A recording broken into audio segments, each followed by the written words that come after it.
Welcome to the Slop Temple. We pray this video helps. You start by verifying a few essentials so the reset works. Make sure your phone is charged above 50% and connected to Wi-Fi. This prevents interruptions.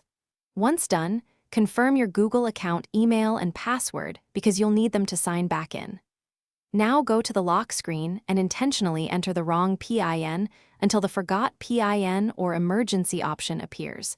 This triggers recovery paths. This initial sequence prepares the device and your account for the secure reset that follows.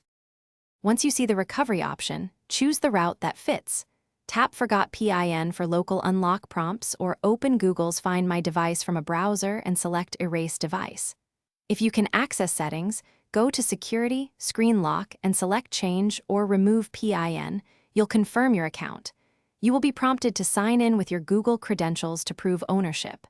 After verification, follow the clear on-screen steps to set a new PIN or fully erase and restore the phone. Finish by creating a secure, memorable PIN and testing it right away to ensure the lock works. If you performed a factory erase, sign back into your Google account and restore apps and data from your backup. Make sure to re-enable screen lock options and any security apps. If the recovery routes fail, use the hardware recovery. Power plus volume keys to enter recovery mode and perform a factory reset.